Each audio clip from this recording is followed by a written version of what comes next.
To enjoy this episode ad-free, please visit patreon.com/forensictales.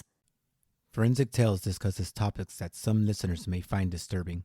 The contents of this episode may not be suitable for everyone. Listener discretion is advised. 5 years ago, I covered the murders of Cheryl Henry and Andy Atkinson, the case often referred to as the Lover's Lane murders. At the time, the case remained unsolved and was widely considered one of Houston's most notorious cold murder cases. But this week, more than 30 years later, investigators announced something that many people thought might never happen: an arrest. This is a Forensic Tales bonus episode on the Lover's Lane murders.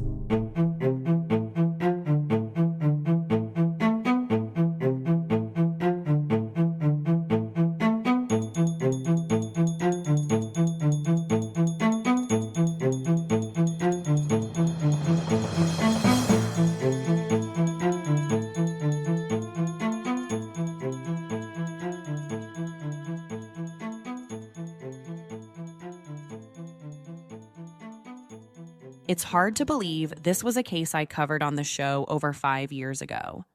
The original Lover's Lane Murders episode was released on September 20th, 2021, and back then, it was hard to imagine that we would ever know what happened to Andy and Cheryl. But all of that has changed. Back in August of 1990, the young couple went out together for a night in West Houston. They had spent part of the evening at a nightclub called Bayou Mama's before deciding to leave and drive to a secluded, wooded area near Eldridge Parkway and Enclave Parkway, a place locals commonly referred to as Lover's Lane. It was a quiet, isolated spot where couples would often go to park and spend time together. And that night, Cheryl and Andy were simply another young couple enjoying the end of summer. But after leaving the nightclub around 10:45 that night, neither of them was ever seen alive again. The following morning, Cheryl's sister realized something was wrong when Cheryl never returned home. Andy's family also grew concerned when he failed to show up for work. And after searching for the couple themselves, both families contacted the police. Soon after, a Houston patrol officer discovered Andy's white Honda Civic parked in the same secluded Lover's Lane area where the couple had gone the night before. The car's windows were down, the keys were still in the ignition, and inside the car, investigators found Cheryl's purse and shoes. But there was no sign of Cheryl or Andy. Even more alarming, investigators also noticed traces of blood inside the car, suggesting the couple hadn't left voluntarily. Search teams and police dogs were brought in to comb the surrounding wooded area. And just a few hundred yards away from the vehicle, they made a horrifying discovery. Cheryl Henry's body was found hidden beneath pieces of a broken cedar fence. She had been bound with a rope, sexually assaulted, and her throat had been slashed multiple times. The following day, investigators discovered Andy Atkinson's body nearby. He had been tied to a tree with his hands bound behind his back. His throat had also been cut, but the wounds were so severe they nearly decapitated him. What was strange was that nothing appeared to have been stolen. Andy's wallet and money were still in his pocket, suggesting robbery wasn't the motive. From the very beginning, investigators believed the murders were extremely personal and violent, the type of crime that likely took time and required complete control over both victims. At the crime scene, investigators were able to recover DNA evidence from Cheryl's sexual assault. The sample was entered into law enforcement databases, but for years it failed to match anyone in the system. Then the case slowly grew cold. Over the years, investigators revisited the evidence multiple times. In 2008, the DNA profile from the Lover's Lane murders was linked to another violent crime that had occurred just 2 months earlier: a sexual assault and robbery involving an exotic dancer in Houston. We knew then that the DNA matched the same unknown offender, But even with that connection, we still couldn't identify the man responsible. For more than 3 decades, the murders of Cheryl Henry and Andy Atkinson remained one of Houston's most disturbing unsolved cases.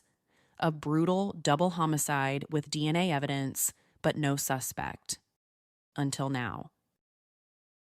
On March 25th, just 3 days before I sat down and recorded this, Houston police officers arrested 64-year-old Floyd William Parrott and charged him with 2 counts of capital murder.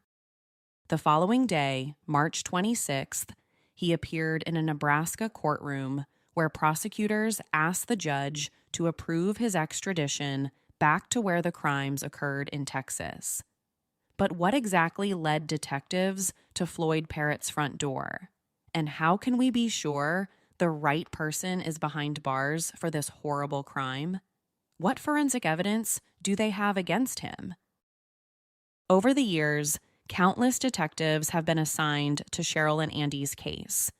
Each one of them wanted to be the one to finally solve it. But for years, the forensic evidence just wasn't on their side. This had become a case that everyone wanted solved. But all of that changed last year when the investigation got a new detective, Sergeant Mike Burrow from the Houston Police Department.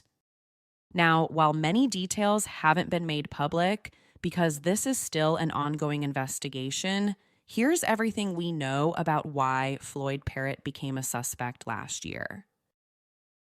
As soon as the police got the original tip about him, they started looking into every aspect of this man's life. They needed to be sure this was someone capable of committing such brutal murders. And the police quickly discovered that Parrott had a pretty lengthy criminal record, including a sexual assault charge in 1996. But when the case was reopened last year, detectives discovered that the male DNA from that case had only recently been sent to the National Sexual Assault Database, and that it was a case-to-case match with semen collected from Cheryl Henry's body in 1990. Back in 1996, Parrott admitted to the sexual contact, but said it was consensual, the complaint says.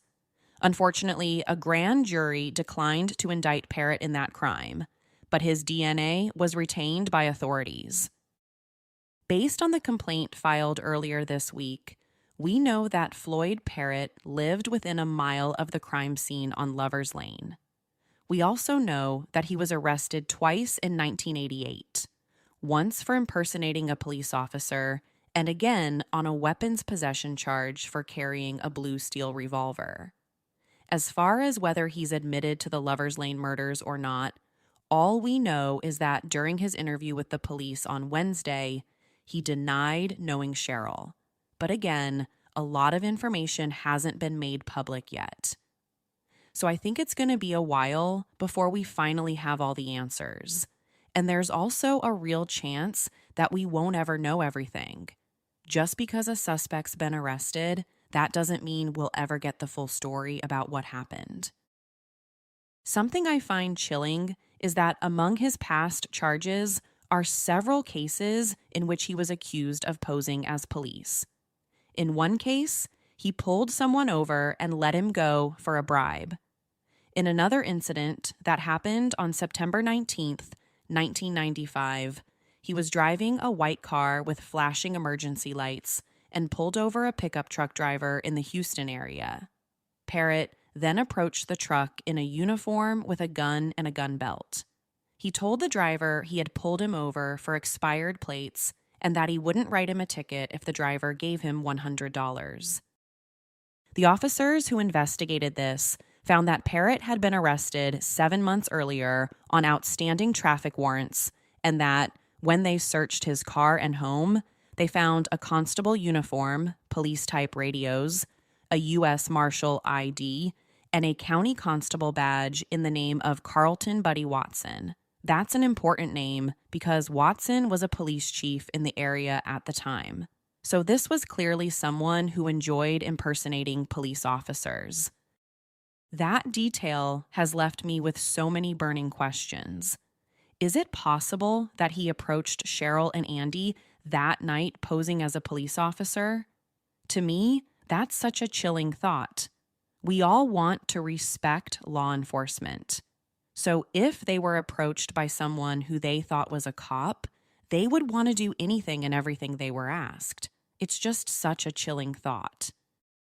When it comes to his personal life, we know that Parrott was a longtime Houston area resident before he moved to Nebraska about 2 years ago.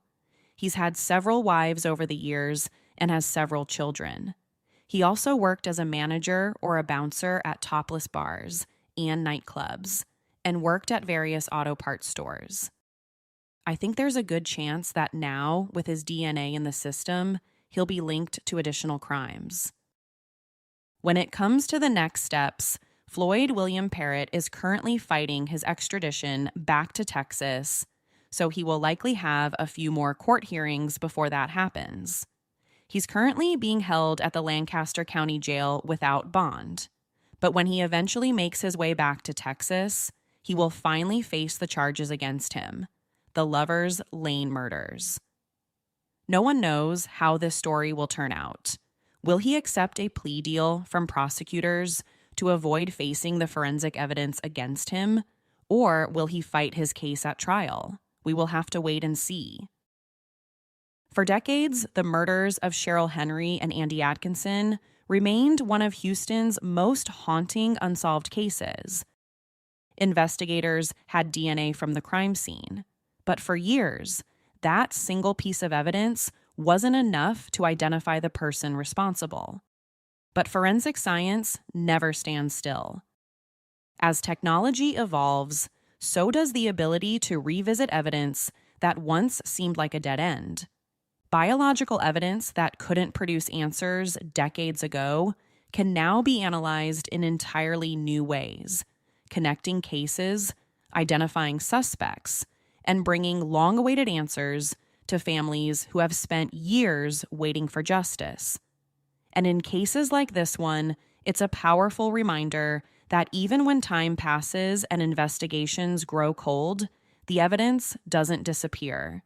Sometimes it's just waiting for science to catch up.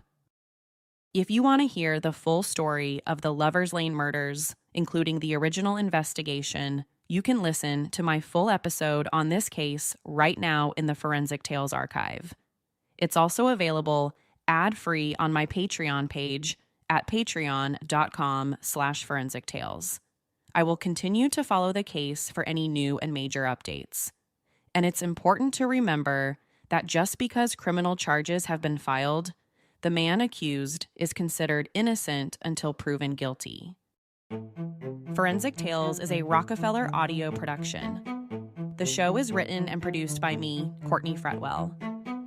If you'd like to support the show and help fund research, production, and editing, you can do so with a small monthly contribution on Patreon. Patreon supporters get early access to ad-free episodes and exclusive bonus content. You can learn more at patreon.com/forensictales. And if you enjoy the show, leaving a positive rating or review really helps others discover it. For a full list of sources used in this episode, visit forensictales.com. Thank you for listening, and I'll see you next week.